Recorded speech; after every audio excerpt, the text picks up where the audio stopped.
one of my closest friends and someone equally enthusiastic about our lengthy careers together. Isn't that great? My next guest is a perfect dovetail to Dan and I speaking, because we were speaking with years and years and decades of experience. Our next guest is speaking from the front end of the age curve. We're very lucky to have with us today. I love her. Pavlina Ostina is our guest. She has written a fantastic book. Love the book she's written, but we're not just going to talk about her book. She's got some great stuff to talk about that is not sad and depressing and horrible and negative when it comes to being a young adult in America. The subject is going to be the top 5 issues that millennials care about in the 2020 election. But she is the author of 20 Things Every Motivated 20-something Should Know. What a great title, and welcome to the program. Pavlina Ostina, how are you today? Hey guys, I'm good. Thank you so much for having me on. How are you guys doing? We are marvelous and want your energy, your youth, and we want to coagulate with it. Can we do that? That's an old... Oh, absolutely. Let's do it. That's an old bebop term from jazz. Greetings, Gates. Let's percolate. Hello, babe. Oh let's coagulate. It's all great stuff. That sounds so fun. I love it. Yes. Love you. So you're telling 20-somethings a couple of good things. How did you find out the good stuff that you share in your book? Give us an insight into how you came up with things that 20-somethings, motivated 20-somethings, should really know. Absolutely. So I started, really working at a very young age. I started my radio show at the age of 11, and I have just been working and doing so much. I'm now 22 years old, and I kind of realized after doing interviews with over 600 celebrities, and having that radio show, and then now I have a podcast, moving to New York, just like everything that I have experienced through my time working in my career, I just kind of realized that there were a lot of issues that young people deal with. You know what I mean? From all of the young entrepreneurs that I meet and I'm friends with to all of the people I've interviewed, I just kind of noticed that there have been some like very similar struggles. And I had gone through them and I had experienced them, and I got advice from the amazing people I've interviewed. And I just kind of realized, like, I need to write a book. I need to get all of this information together and give it to young people who are motivated, who are ambitious, and have big dreams, want to do things, and, kind of help them out through this process, because it's not easy, and you never know what you're going to expect, especially when, if you're starting a business, if you're whatever it is that you're doing, you never know how it's going to go, and there's going to be failures, there's going to be obstacles, and I just kind of guide them sort of like a blueprint in the book to sort of help them with that. Now, along the way, when you would interview these folks as a really young person starting out at 11, what stays in your memory? What were the moments when you're like 12 and 13, you're interviewing grownups? Share one or two of those with us. Yeah, totally. So I think there was a lot of different things that would stand out, whether it was, before the interview, after the interview, certain things would happen. I would hang out with them, or, maybe they would have me stay for the concert and I would stay backstage. Like, there were just so many cool moments that would happen. I think for me, though, it was more about like Gloria Steinem. She gave me some great advice and was very sweet with me, and just gave me a lot of advice and really cared for what I was doing. Eddie Money and I have hung out. What? That's a great example. Most 20-somethings will have no idea who she is.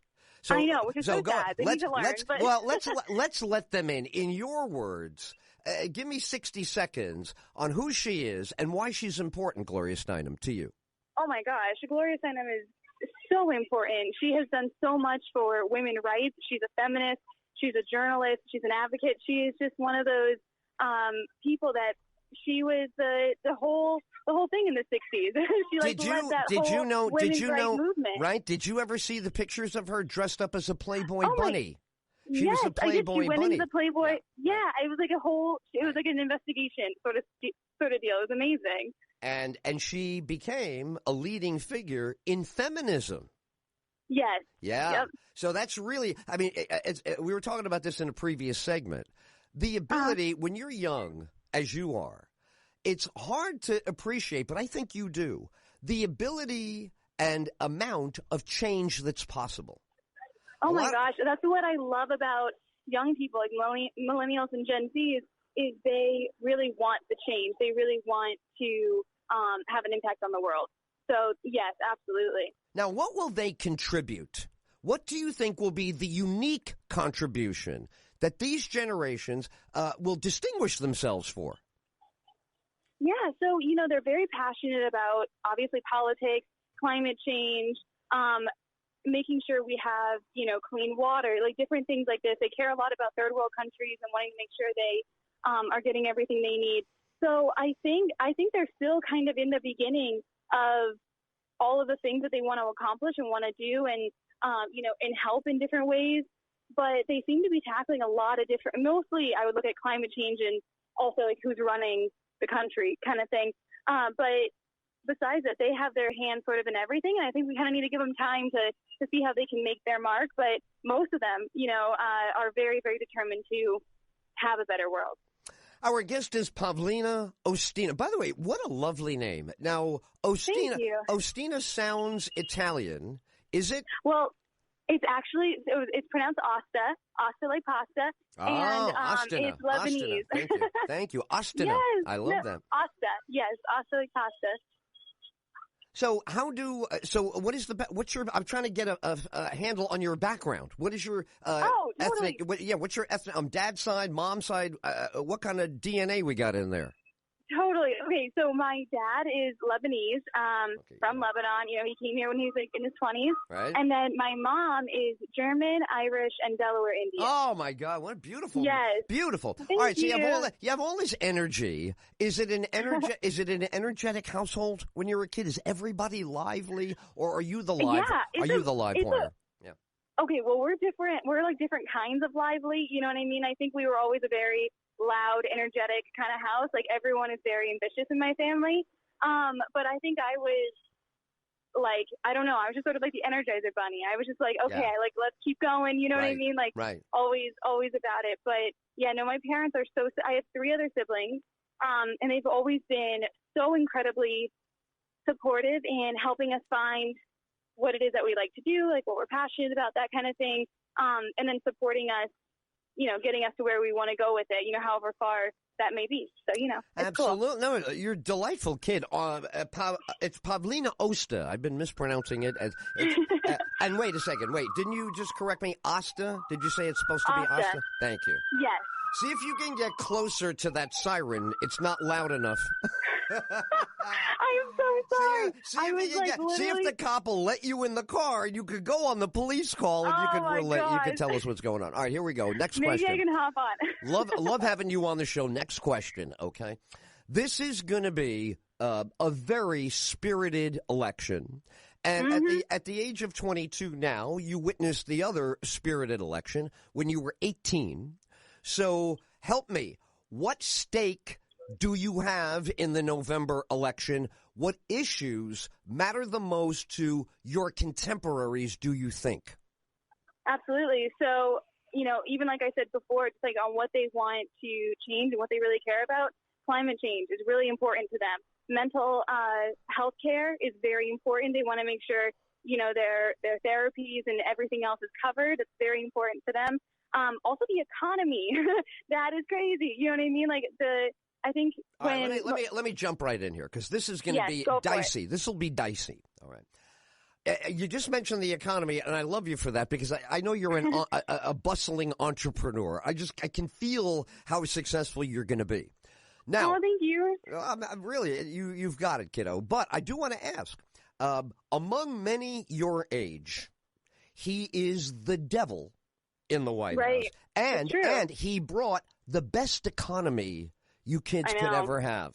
So I'm just wondering, it's a maturity issue for some of us. When we get to a certain level, say, look, I am not crazy about the style of that, but that is what works. And I need to work, so I'm with that for the reasons of my own work. Or some people say, no matter how much money I could make with that guy, I just can't hang out. I can't have him, no matter what the money. Tell me about that. Tell me about that. Right. I think that's pretty selfish. You know what I mean? Like, if everyone in the country is doing wow, I can't talk better because of the economy, then let's go with that. For me personally, I could care less about what kind of person you are. I really don't care. You know what I mean? Like, I feel like you can live your own life. You can do whatever you want to do. But for me, I care about your policies and what you're doing for the country and how you can make America a better place. You know what I mean? And how the citizens can thrive. Like, that's all I care about. Very mature, very mature. Because, I think everyone has their issues with him. And I understand them, but I also don't really care. You know what I mean? Like, that's sort of been I have to say, my point of view on it.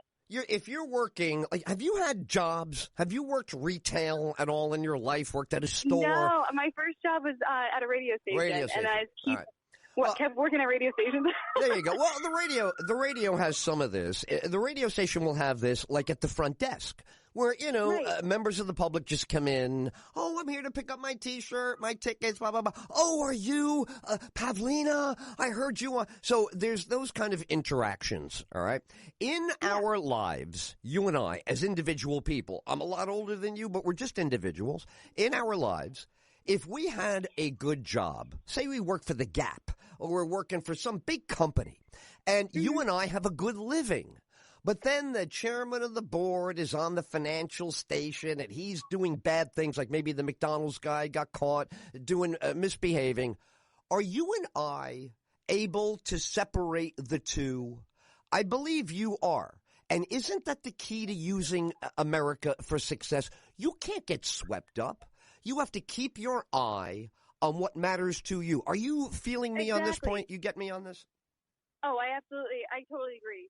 I totally agree, because it's better to have, I don't understand these people that, like, did not see or don't care about all the successes, but we were all doing so well. You know what I mean? Right. So I just want us all to do well. That's all I care about. Yeah, you can't ignore all the good things that are going on, even if somebody. Oh, you really can't. You can't. All right, good for you. So let's get down to brass tacks. When you talk about climate change, okay, right. What are you looking for? What would satisfy you that they would come forth with and do something in your mind significant on that issue? What would that be? Oh, man, I don't actually follow the whole climate change thing as much as a lot of other millennials and Gen Zs. But for myself, I don't know. I think we should help the polar bears in some way. I know they're struggling. Obviously, clean up the oceans. You know what I mean? I think I'm pretty basic with it. I'm going to give you one. I want to see if you back me on this. Isn't it time? Isn't it time? Now, again, I'm basing this on my life experience, okay? And on your life experience, because you've been paying attention for a while. Isn't it now, shouldn't it be obligatory? They don't make any new plastic. They're going to have to keep using the same plastic. And if it costs money to get it out of the ocean, they're going to have to do that. If it costs money to recycle it, they're going to have to. They make a lot of money on plastic. Plastic is fantastic to help people stay alive, no doubt. But it is, to me, the number one fixable. I got to look at fixable, right? I can't reposition the stars and the planets. I know, exactly. So how you'd be good with it? Wouldn't you love it if we started zero new plastic in your lifetime, and you get to be my age, and you see plastic is almost not a problem, but it's still in use? Wouldn't that be fantastical? That would be fabulous. That would be absolutely amazing. I also, while you were speaking about that, I remembered everything that you can do with bamboo. Do you know how many different things you can do with bamboo? And it's, like, amazing. And it's sturdy, and it's fabulous. Like, they should just really look at you. See, this is what I mean. There you go. Great idea. Now, when I was a kid, we had Big Bamboo, but that was different. There was a brand name. You could look that up in Google. Oh, okay. Yeah, you look up Big Bamboo around 1970, 71. See what you find. Well, okay, sounds good. If there's one thing you'd like to leave us with, what would be your leave behind, the takeaway for young listeners? We have a lot of people listening right now in their 20s. What would you want them to get from you? You've done a lot. What do you want to share? Oh my goodness. There's so many things to say. Okay, first of all, read my book, because that has all of the information I'd ever want to tell you. But really quick, keep faith, because that's important. And and breathe. You know, we're in some really tough times right now, but just like breathe, kid. Like, it's going to be fine. I think that's like the biggest thing to know is that everything's going to be okay. All right, use something. Now, where are you in that birth order? You said you have 3 siblings. Where do you occur? Oh, I'm number 3 of 4. I'm like a middle child. Nice. Very, very active, a very active and motivated middle child. Well, it's a pleasure. It's been a real pleasure.